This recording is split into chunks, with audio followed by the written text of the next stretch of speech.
Thanks to Frank Demmler for coming today to speak about the equity pie.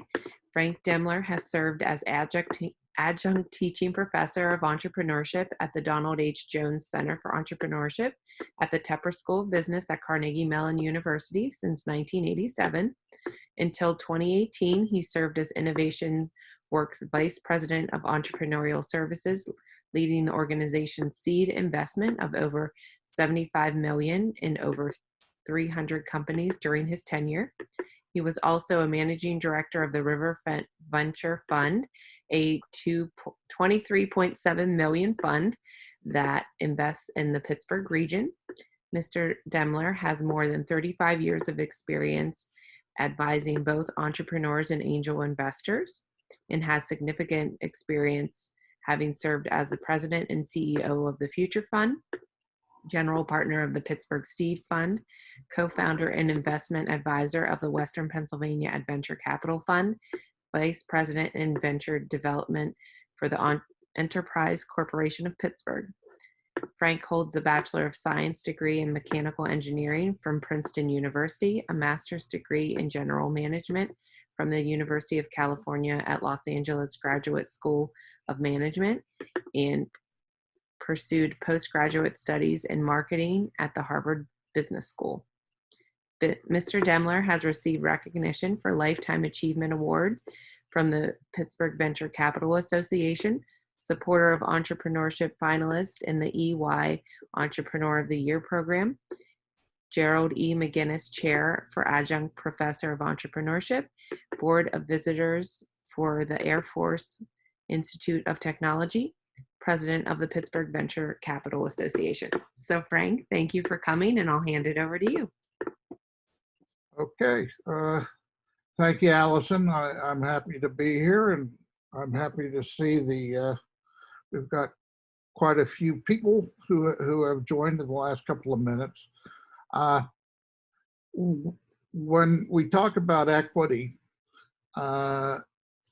it's, in a certain respect, it's one of those areas that it's almost unfair that you have to be knowledgeable about it on day one. And that's a significant task for you. But as you'll see in the presentation, the type of organization that you choose for your company, depending upon its scope and what you hope to accomplish, is likely to be anywhere from a sole proprietorship, partnership, an S Corp, a limited liability corporation, or a C Corp. And each of those have sort of different rules associated with them and different ways in which ownership of the company might be established. So we're going to get into that. And as Allison said, feel free to jump in and ask questions as we go through this.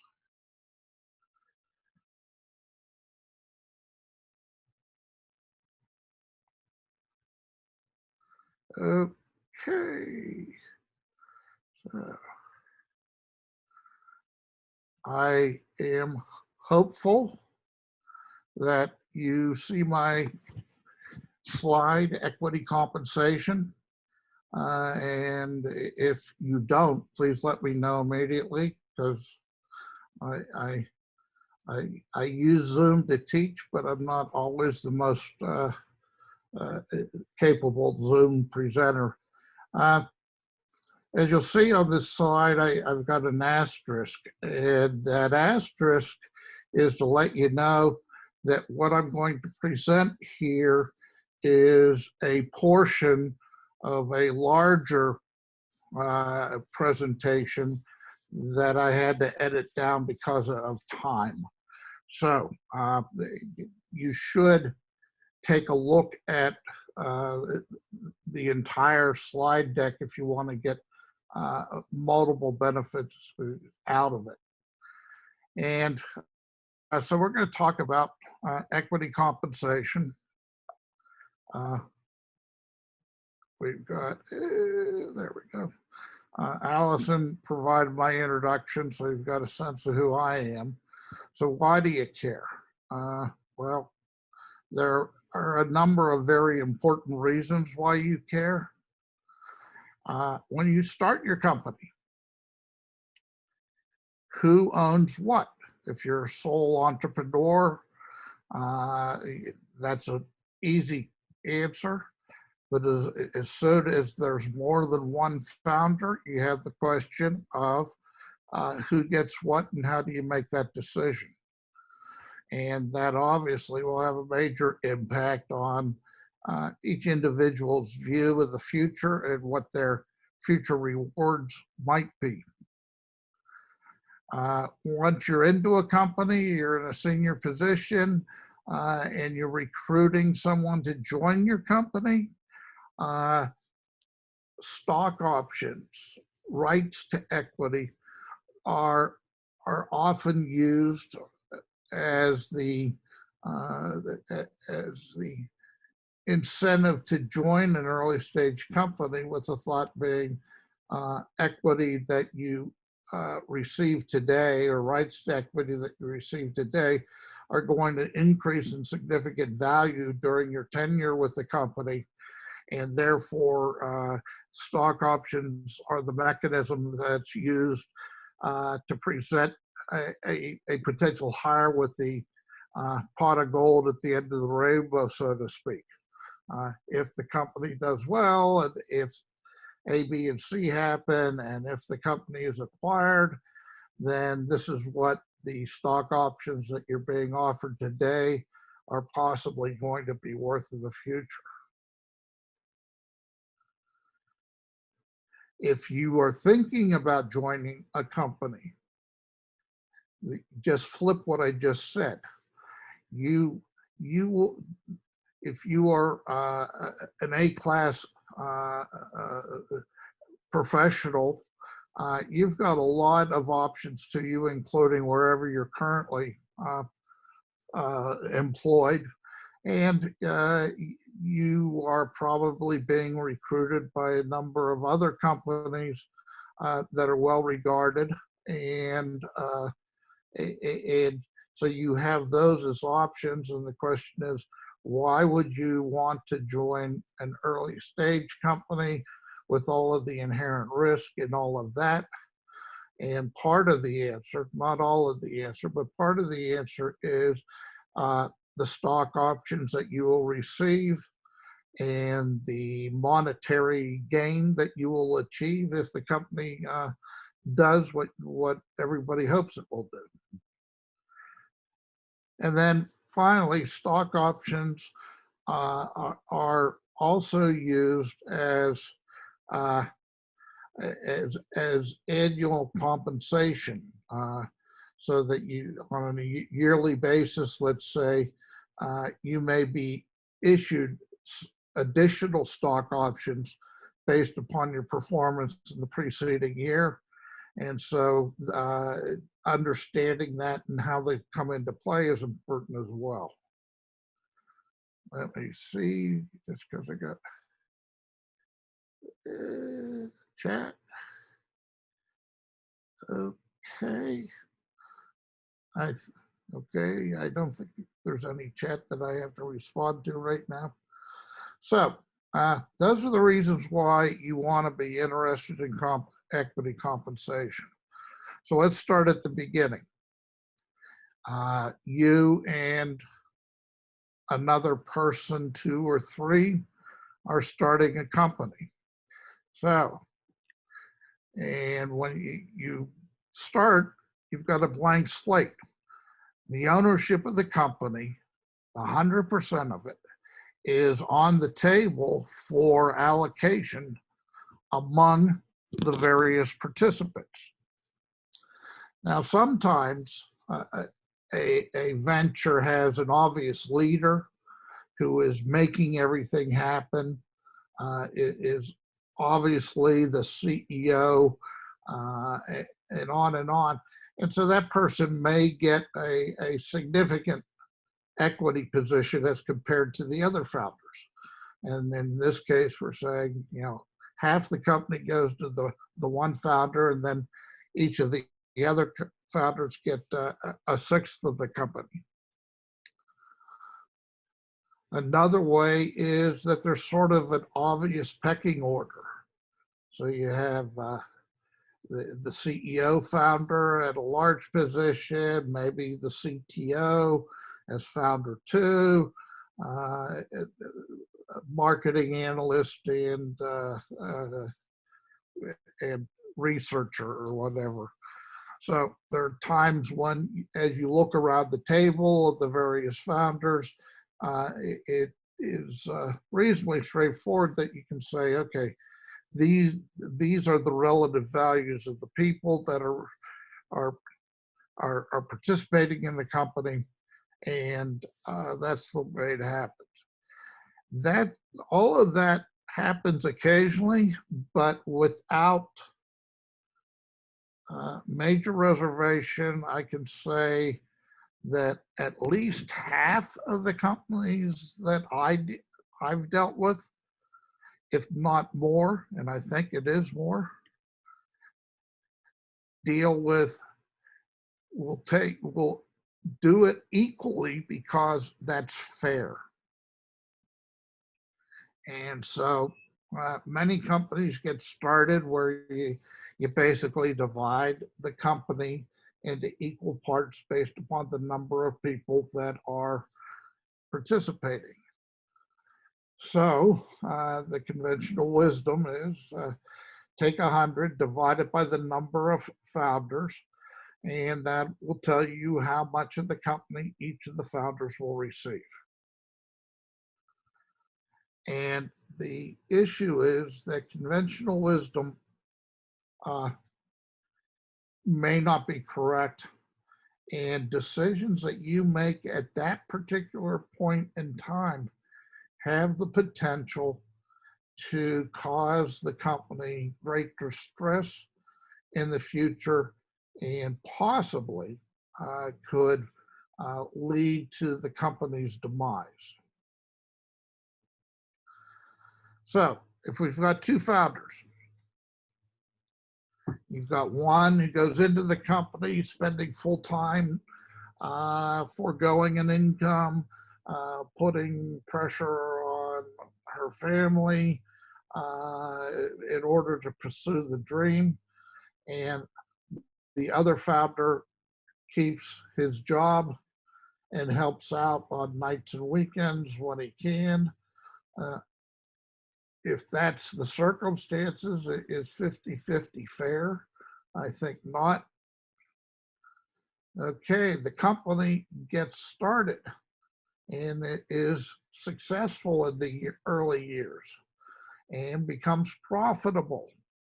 And it's at a point where one founder says, boy, what we've done here is something that could change the world. We have to roll all of our profits back into the company, and we need to go after the big vision of what this company could be. And the other founder is saying, look, I make $400,000 from this company. I have a very pleasant lifestyle. I'm more than satisfied with that as ongoing income. And I don't want to do that. I want us to sort of tread water, and I want current income from the company. How do you resolve something like that if it's 50-50? Companies over time need additional resources brought to bear, and quite often that could include money. And in the earliest days, the founders may be the only funders of the activity. So those are situations that could arise. Hopefully you can see the challenge that they might provide relative to getting those issues resolved. But then just imagine 3 or more founders. If if if all of them have different views on various topics, you could find yourself in a situation where the company is frozen, can't make an outright decision on some important things, and that could be a reason why a company could implode. Another issue is if you are seeking outside funding, uh, investors want to make sure that the most important people are properly compensated, so that they're in harness to build this great company.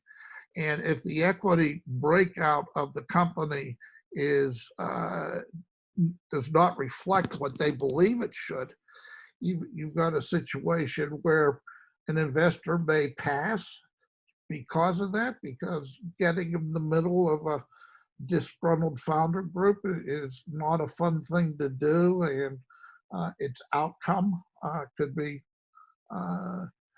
troublesome. And so, those are things that could kill the company on day one, or not day one, day 365, or second year when you're out seeking funding. Let's see. All right, so let's see. All right, so what do we got here? What happens when you're raising venture capital? Okay, we'll talk a little bit about what happens when a VC comes on board. Is there a quantitative way? Yeah, I'm about to tell you about it. Okay, additions. Let's see. Okay, all right. I will circle back. I think many of these things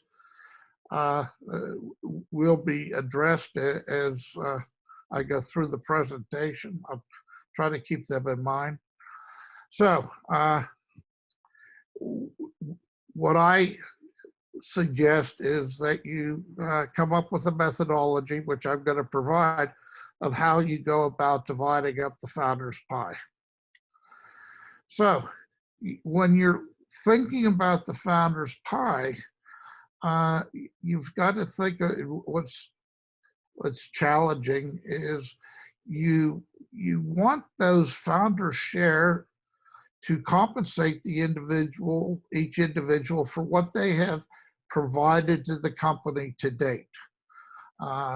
Quite often a company has a gestation period where it isn't a formal legal entity yet, but somebody is doing market research, somebody's doing product development, somebody's working on spreadsheets and budgets.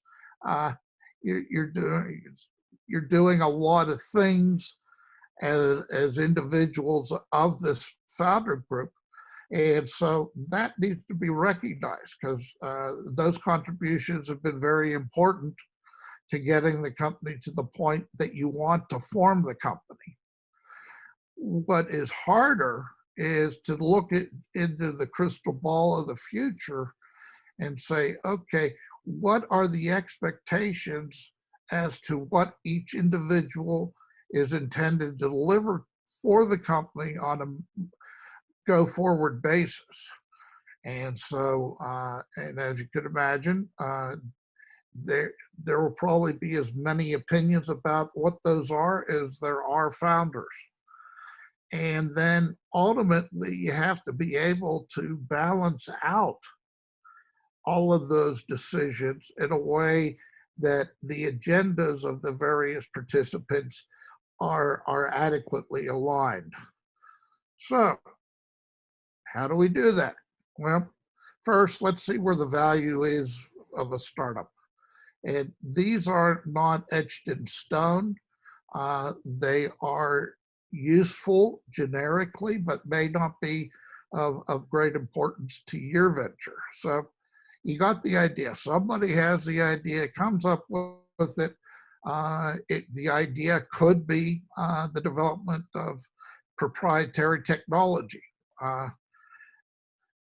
But the idea is only worth so much as to the way in which that idea, that technology, that the proprietary position can be ingrained into a business that then has the opportunity to commercialize it, build value in the company, and provide handsome returns to those who participate. Certainly, people who are well connected have existing experience within the domain, therefore having credibility that will contribute to the company itself and will also improve the company's credibility with outside investors or others. So the ability of someone to have bring the experience to bear, access to key players.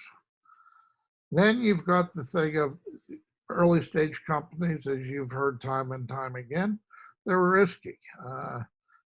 Quite often you'll hear 80% of all companies go out of business within the first 4 years of formation, or something like that. So, who are the people? People who are actually going to make something happen. And if they are willing to leave their current job and current income, that type of commitment to the company, that deserves to be compensated as well. And then there is the issue of responsibility. And where does the buck stop? What are the things that are necessary? It could be that I'll talk about that in a second. So if you take those, let's take a look at a university spin up. So the founder one, tenured faculty, is viewed as a luminary within the chosen field. It has issued multiple invention disclosures that have then been patented by the university.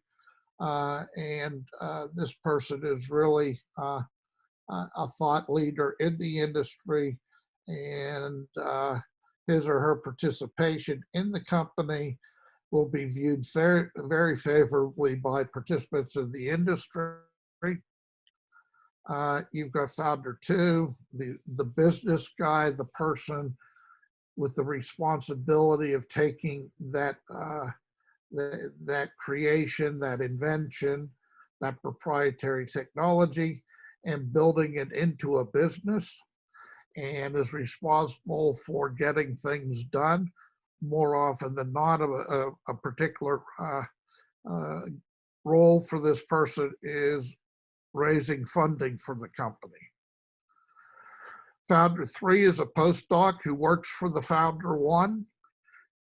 And this is the person who actually knows how to make the technology work, so that when you start the business, somebody can fabricate the equipment necessary, or can put the various chemical components together in the right sequence, at the right temperature, in the right amount.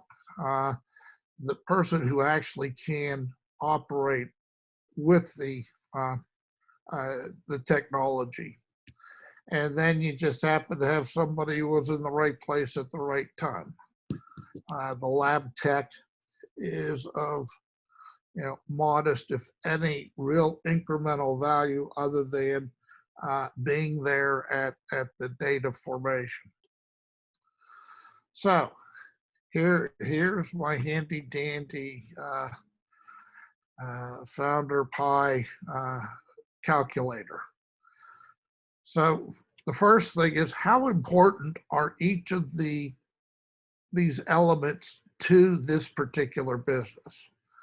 So we're talking about a technology that was developed in the university and has patents that will be licensed by the company. And therefore the idea itself is of great importance of launching the business, getting to the point of launching the business, and then in the future being the basis of a proprietary position that will be extended.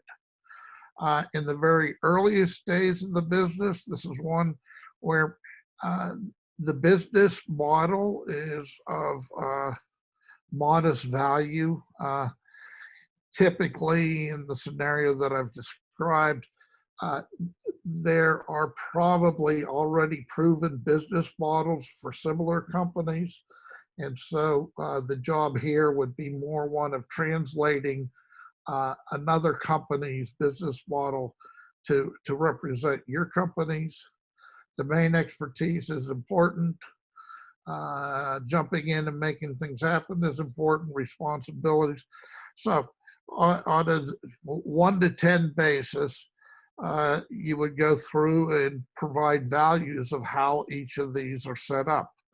And that also gives you the opportunity of not only deciding those values on an absolute basis, but also on a relative basis. Is the idea really that important relative to the others, et cetera, et cetera? So once you've done that, then what you can do is take a look at each of the founders and see which ones are contributing what to the business. And so you can see across here, the founder one receives a lot of weight for having the idea and also for being a luminary. Founder two is making the commitment to join the company and is assuming the responsibilities for assembling the resources that are necessary. And so that's the way those numbers play out. Founder three is going to be important to the company in terms of executing against the position the company's created. And founder four, again, right place, right time. So if we take that, we put that together, we come up with weighted scores. We then take that, add up the values in each of the columns for the founders, and you'll come up with total number of points, in this case 321, and you will take a look at how each of the individual founders are divided. And what you've got here is a suggestion of values. And again, this is one of those things that is useful to look at on an absolute basis. Does it make sense that an individual performing this role will be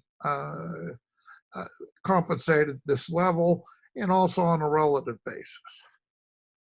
But this is used for guidance. This is not a deterministic model, so to speak. The question is, are they in the ballpark? And on a relative basis, do they seem to make sense? And going through the process of getting to this will be a challenging activity. The thing is that I look at the founder's pie, the matrix that you have there is sort of a dynamic agenda for the various founders to work through. And in some cases, that means work through it individually and then compare everybody's views of the world against one another to see where there is agreement and where there's disagreement. Or it is something that the founder group may work on together and try to come up with these numbers. It would not be, for example, the founder one, the inventor. The inventor may believe that the company is solely, or not solely, but primarily created and has value because of her invention. And therefore, she believes she deserves 80% of the company because without her, none of this other stuff would happen. And so you have those kind of issues of, yeah, it was important to get us there, but the true value of the company is going to occur moving forward by figuring out how to put together a commercializable model that'll build value in a company. I'm going to take a look at questions. Okay, so let's see, I'm going to go in reverse. Okay, the postdoc could end up doing a ton of work and could deserve more equity. None of these, that argument could be made for everybody and their view. Now, in terms of you give it your best shot at the founding pie, and then with annual reviews, you have the opportunity to provide additional options and things like that. So that would be how you might handle the future. Let's see.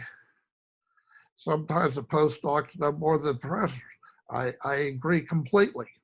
I think I try to characterize the postdoc as being an essential member because they actually know how the technology works.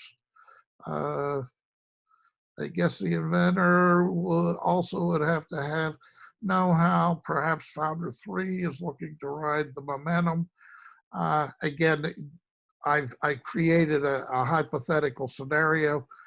Founder 1 is a tenured faculty. He's not going to leave the university, but the tech is likely to be positioned to leave the company or leave the university and join the company at the appropriate time. Why would founder 3 join after funding? Wouldn't we need to know how to make tech work before getting funding? I'm not sure. The way this is set up, we're saying that founder 3 is part of the founder group. So they are getting an equity position at day 0. How do you structure initially for situations where VCs entering into the organization later may want to dilute the original structure? That is unavoidable. It's arithmetic.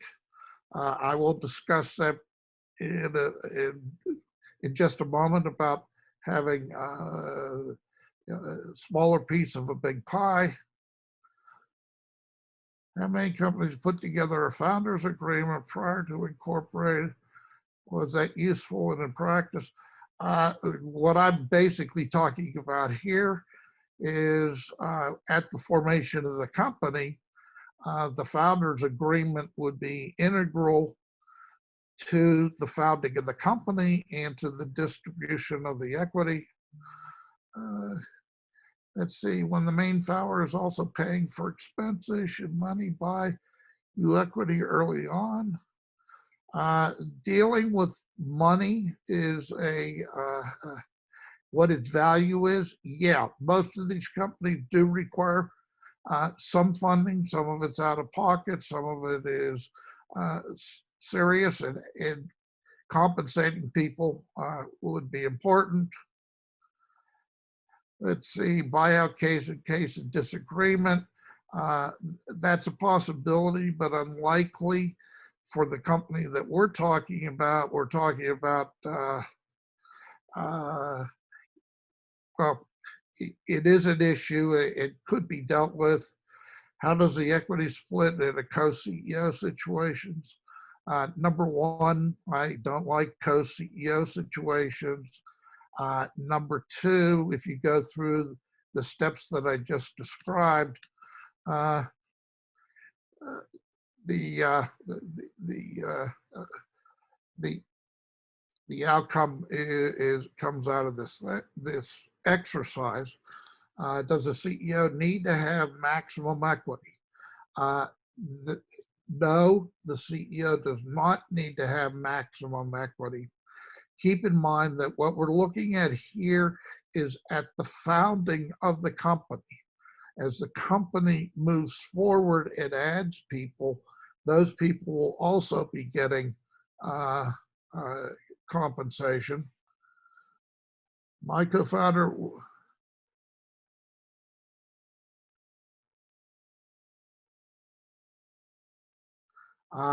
let's see, we're playing, people are asking a lot of hypothetical questions that it would be best for me to continue the presentation and then, whoops, where was I?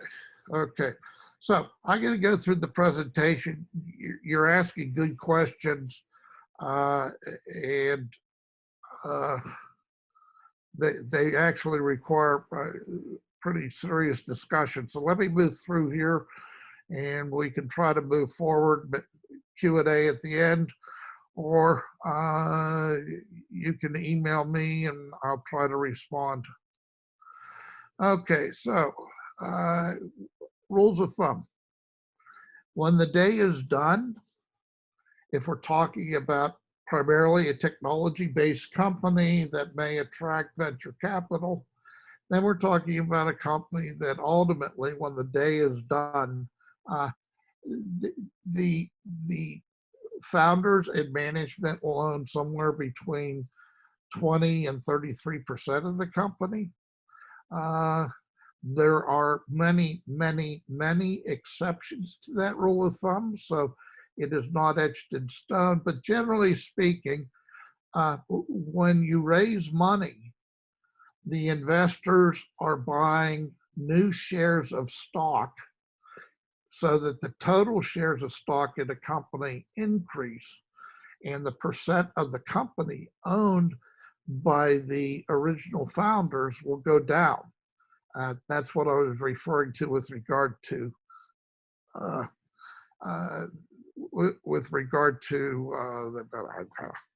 the when I was talking about the investors and what happened. So, and also the thought that that is dilution is a mixed bag as well. Typically, a company of this type will have somewhere between 10 and 25% of the company is comprised of a stock option pool. Those stock option pools are used to recruit people to join the company, and they are often replenished because just as the percent ownership of the founders goes down with each successive round of investment, the size of the option pool on a percentage basis declines as well. And so if you have a threshold of we need at least 10% of the company available in stock options, then you would have to add additional options to it to get back to that 10%. Okay, what are stock options? Well, a stock option is not stock. It is not an ownership entity. It's the right to buy a share of stock sometime in the future at a price that's established at the time of the grant at a particular, at that exercise price. And they last for 2 years, 5 years, 10 years. There typically will be some length of time. They will not be sitting out there forever. So let's take an individual has 50,000 stock options. They have a $1 exercise price. Company is acquired at $10 a share. That individual can buy 50,000 shares at $1 per share, immediately sell those 50,000 shares at $10 per share. And the net of all of that would be $450,000. And so that is, that's why that pot of gold comes into play. If the person had 500,000 shares, you can see that that pot of gold would be roughly $4.5 million. So the amount of equity that you get, the reason that it is considered the extra incentive is that when you join an early stage company at its earliest stages, the value of that company will be relatively low, and therefore the exercise price on the options will also be low.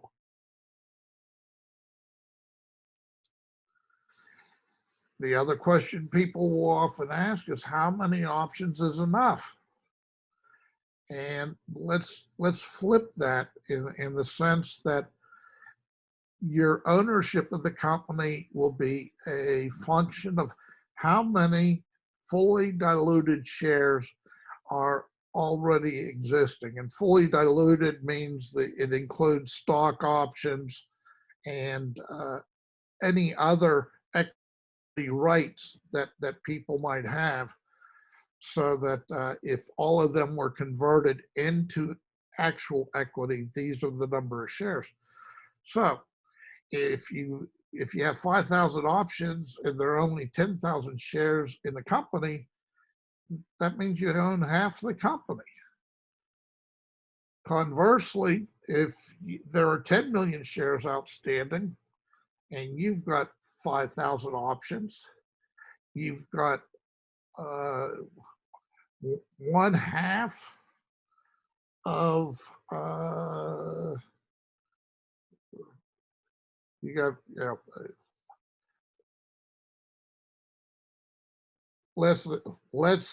obviously less than 0.1% of the company.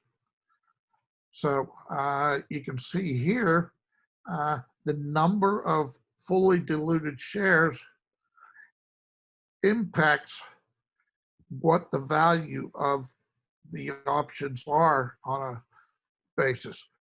So if you are looking to join an early stage company and they offer you stock options, in order for you to evaluate those stock options, you need the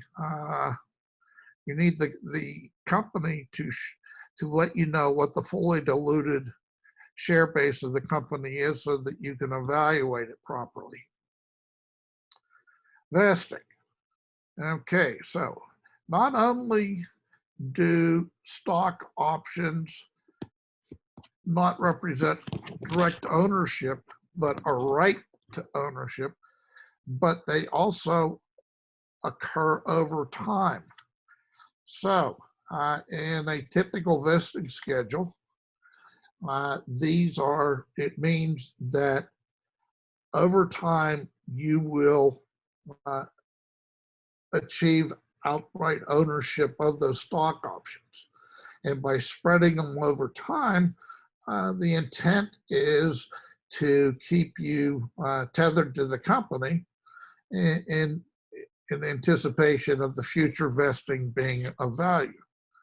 So a typical vesting structure is 25% of the shares cliff vest on the first anniversary, and then 1/36 of the balance per month over the next 3 years. So that's a total of 4-year vesting period. Now, cliff vest means lump sum. So it means that while it may look as if you're accruing stock options during the course of the year, and you get what you've accrued at the first anniversary, no, it really is a lump sum. It also means that you're on probation for the first year.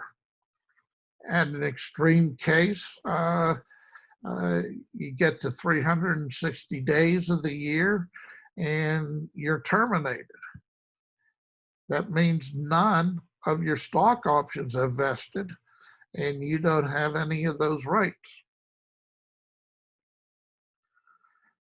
And as I mentioned, by having it vest over a 3-year period post the first year, uh, that presumably ties you to the company because those stock options are hopefully building value and you would like to achieve ownership of all of them. And the other part of it is that if the company is acquired, the unvested options will be converted into uh, options in the other company, in the acquiring company. And again, it tethers you to the acquiring company in a way that can enable an acquisition to occur.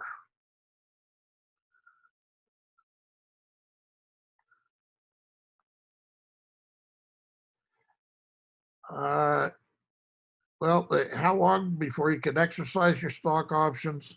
Uh, you have to own them first, so they have to be fully vested. And the practical matter is there's really no incentive to exercise the options until there's a liquidity event or they're about to expire. You can exercise them anytime you want, but there's really no reason to do so. So I'm hopefully you'll be able to see this. If not, you can review the slide deck that Allison will make available to you. But small piece of a larger pie. So here's what I want you to look at is, let's see, give me my pointer. Okay, so we're starting, oops, no, go back.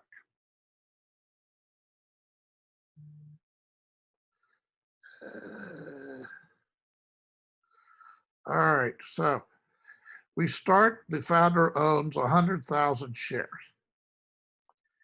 Able to go out, raise $1 million, and the investor acquires half of the company, 50%. And also, stock option pool of 20% is set up. And all of a sudden, the founder's 100% is dropped down to 30%. Oh my goodness, that's terrible, on and on. The post-financing value of the company is the amount of investment plus the pre-financing value. So the company's worth $2 million at the end of this investment, and the value of the founder's shares on paper are $600,000. Now we raise a different round of funding. We're going to raise $5 million. That investor is going to buy half of the company. The original investor now, their 50% has now been reduced to 18.75%. And up here, you'll see that the stock option pool has been replenished in order to bring the total stock option pool to 20%. And the poor founder has been diluted again down to 11.25%. But the value of the founder shares are $1,125,000. So you can see a similar occurrence for round 3. And then if the company goes public, you end up in a situation where the founder owns 5.81% of the company, but that is equal to about $11 million. And so that's when you hear the phrase, a smaller piece of a bigger pie. This reflects that.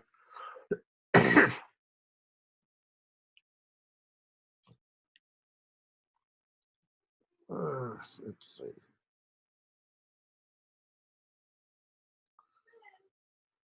Headquarters.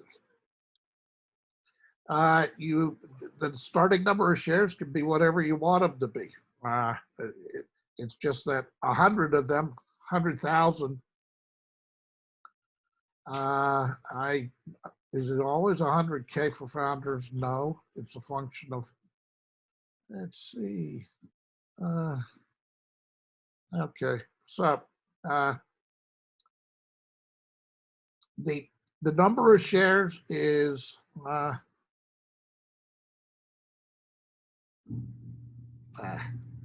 here we go. The number of shares is really the reality is if you were to be offered 5,000 options and you spoke to your significant other about, gee, I want to join this risky company, but the reason I'm doing it is because I get the stock options that could have great value in the future. So I've been offered 5,000 stock options. That may or may not resonate very well.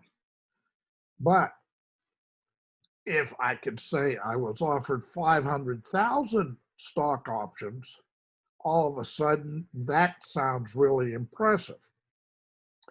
So while it won't happen at the beginning, or typically won't, ultimately, as you get into raising venture capital, it's likely that the share base of the company will be on the order of 10 million shares. And that allows for cosmetic option offers of 50,000, 100,000, as opposed to 50 or 100. There was a question about equity ownership. Once you get out of the starting blocks, you're going to add people. And as you add them for a particular situation, those people are going to receive a certain amount of the company. So if you go out to hire a CEO, and that's the person who's supposed to come on board, have industry expertise, and be able to raise the next round of funding, that kind of person will be offered between 8 and 12% of the company.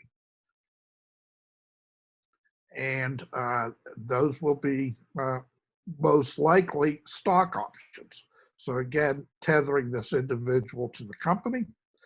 Sometimes a technical founder really feels wedded to the CEO position. And so in situations like that, you might bring a business guy under him or her as a COO or president, and that person would get 4 to 8%.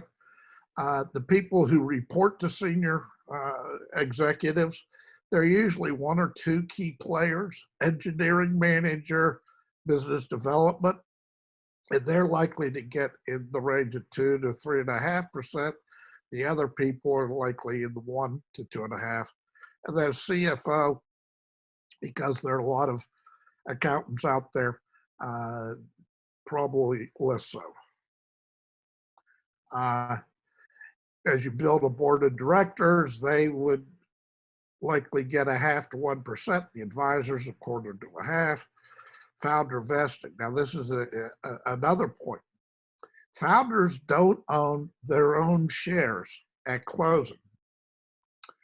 So at the closing, of those shares owned by a founder, typically they will own 25% of those shares outright, and the company will have a right to buy shares at $136 per month for the next 3 months. And that right expires on a monthly basis, so that at the end of 4 years or end of 3 years, the founders own the shares.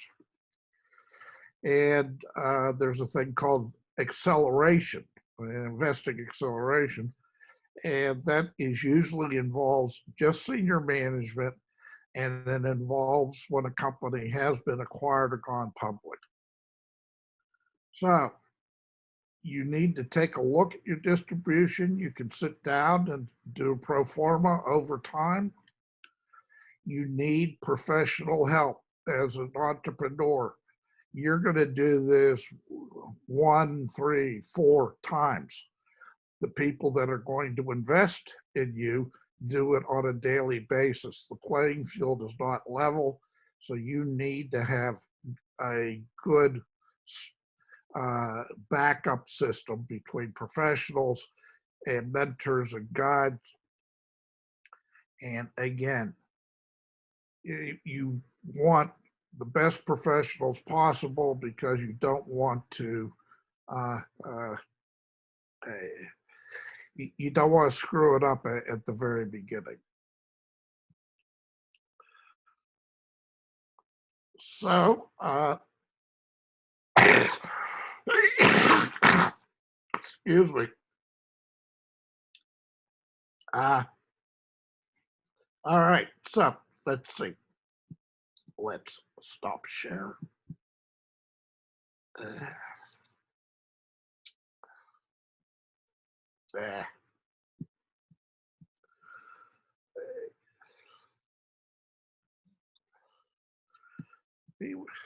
Damn it. I have too many windows open.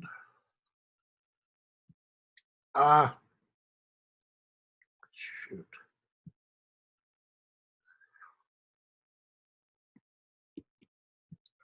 Oh, boy.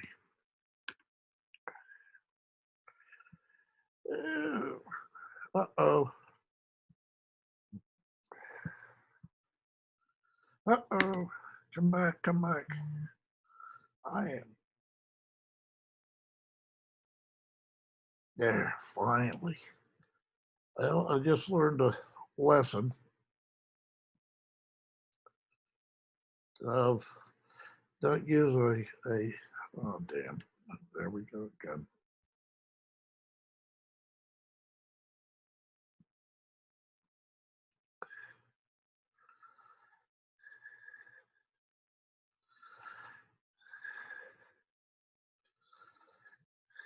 Right. Finally, I am very sorry about I set it up for the excuse me for the cursor and then trying to get the cursor to operate as trying to get a laser pointer to operate like a cursor was beyond my skills for a second there. So feel free. Why don't you ask questions rather than me trying to go through the. It's 1:30, so those of you who have to depart, feel free to do so. And those of you who have questions, I'll stick around for a while. Excuse me.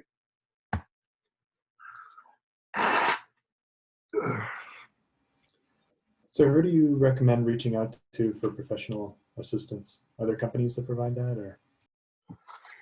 Well, the professional assistance is typically going to be accountants and lawyers. The lawyers are the most important ones. And as you are networking in the community, as you're getting around to starting your business, there are lots of opportunities to interact with professionals.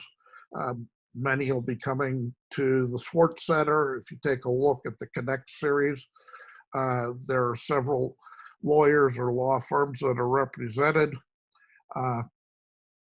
They are obviously curated presenters of their skill sets.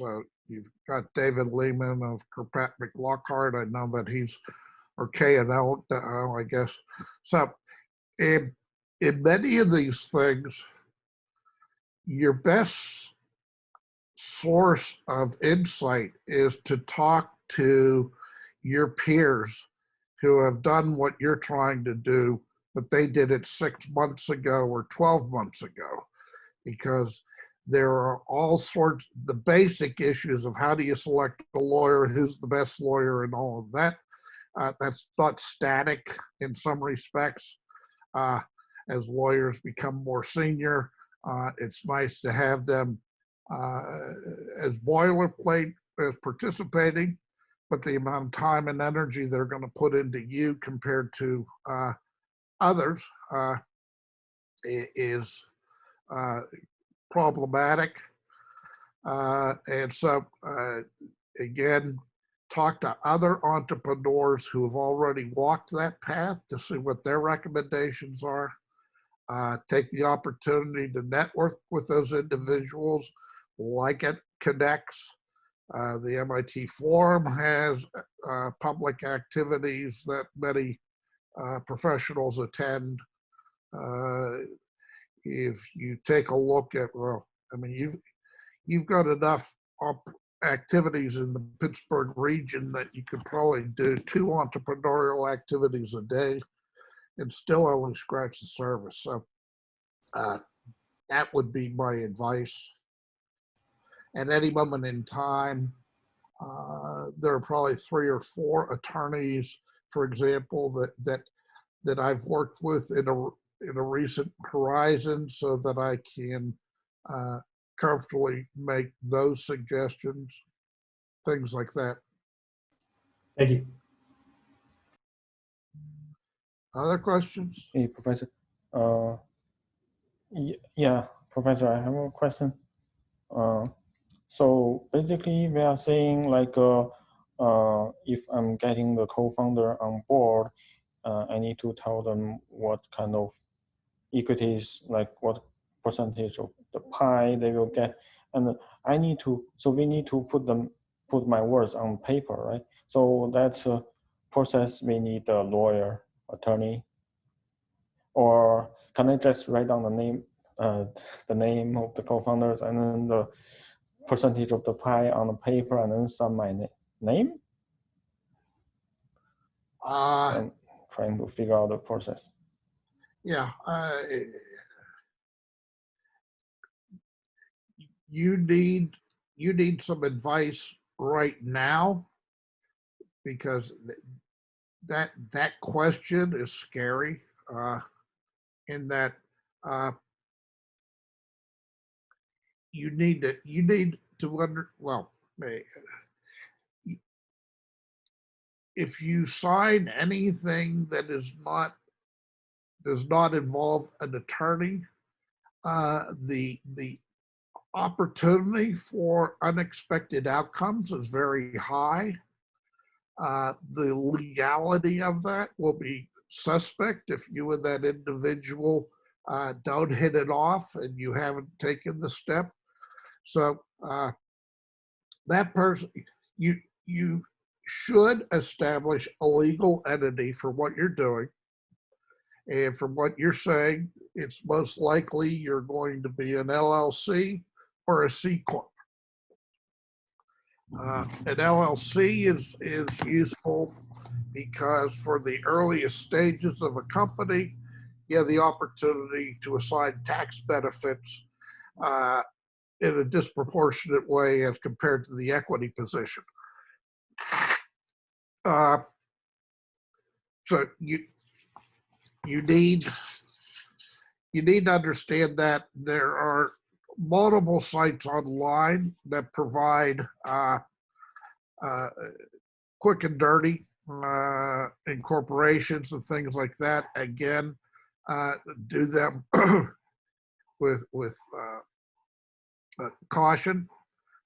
Some law firms have handy dandy sort of word processing kits or forms that you can draw upon and sort of fill in the blanks to do that. But yeah, you need an entity, and then that entity has to have the relationship with the individual, not you personally per se.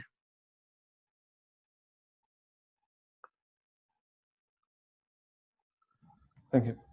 You're welcome. Others? I have a quick question about founders agreement.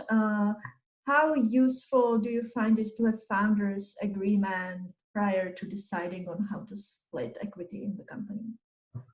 I'm not quite sure what a founders agreement is. So, I mean, if it's separate from corporate legal stuff, I'm confused by the term, let's say. So it's basically a document that has a set of questions for founders to go through, ideally prior to incorporating, such as who will be putting how much money, who will be putting how much time, how will you split responsibilities. So it's not necessarily directly related to what's in the incorporation documents, but it's very useful for founders to go through it. And when I was in my past company, we did not go through it, but if I could go back based on the advice I received, it was recommended to me that this is something that startups should go through if they have more than one founder. Yeah, I mean, it sounds like your founder's agreement is equivalent to my founder pie calculator. It taught you need to go through various issues, and one of the key issues of founding is really the distribution of the founder's pie. And so it sounds like what you are calling a founder's agreement is very similar to my calculator, but it doesn't get to the point of calculating equity positions. It puts discussion topics on the table, and that is critical. And again, that's why I refer to my calculator is really a dynamic agenda, because each square on that spreadsheet has individual interpretations. How important is the founder to the company? I think you're worth 40. I think you deserve a score of 4 out of 1 to 10, and you think you deserve 8. Well, boy, we seem to disagree here. Why is that?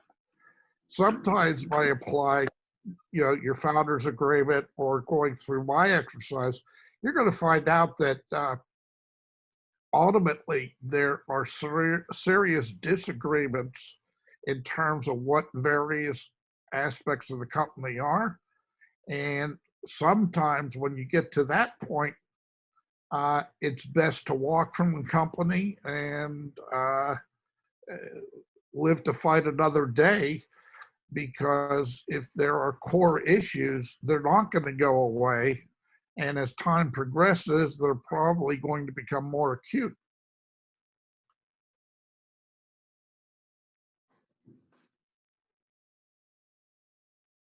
Does that help? Yeah, definitely. And I can see how founders agreement is related to your founders calculator. And just in case somebody is interested, I think there are a bunch of templates for founders agreements online. So I think it may be a good exercise for somebody incorporating and splitting among founders to go through. Good. Other questions? Yes, I have a question. Would you talk a little bit about financial contribution between the founders? So you mentioned, there could be a situation where you have co-founders and one person is assuming all the financial risk. So how does that calculate into, the matrix that you showed? Right.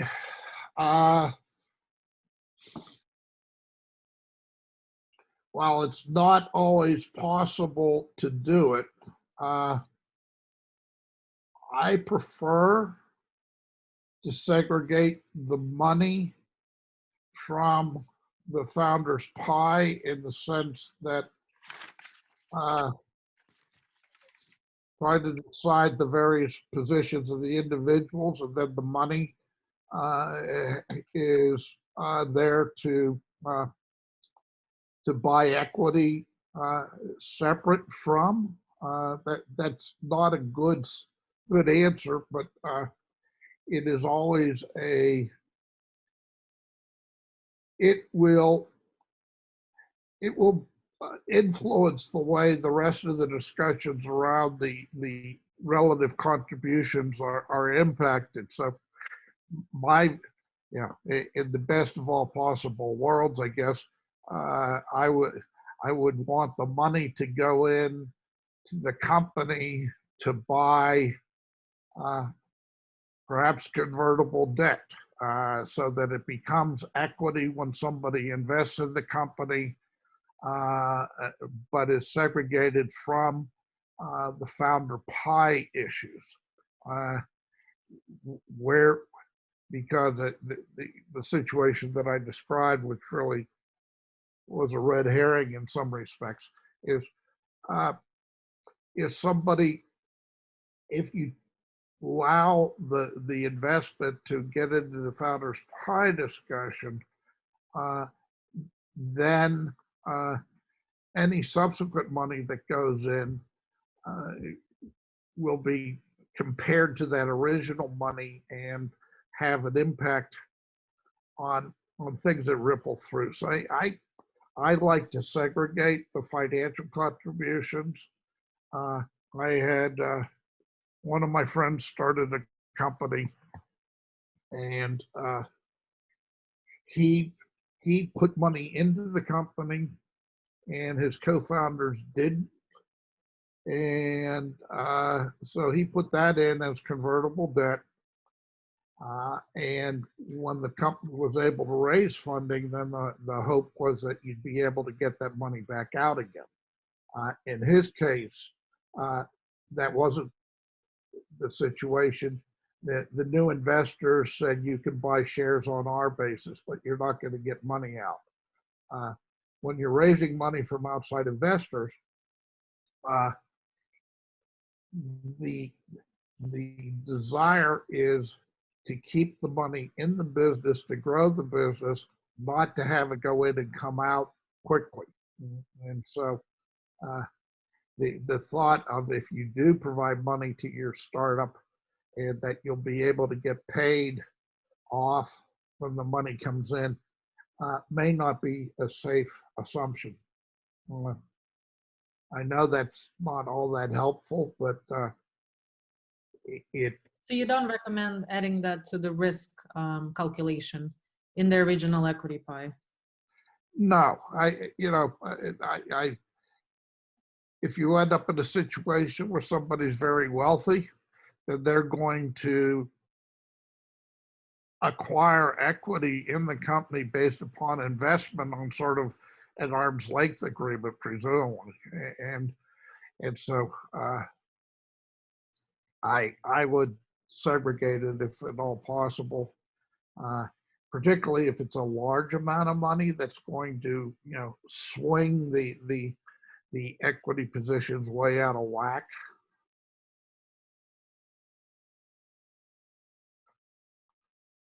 Okay, thank you.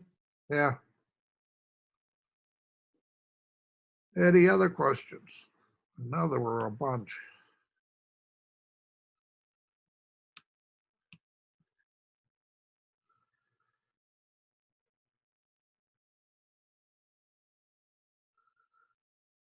Okay. Yeah, cap tables are a whole separate topic of conversation. I don't know, those of you who are graduate students, I teach a course called Funding Early Stage Ventures in Mini 4, and cap tables are sort of the tool that is most critical for CEOs and founders to be able to understand and manipulate in a way that you fully understand what an investment offer really means.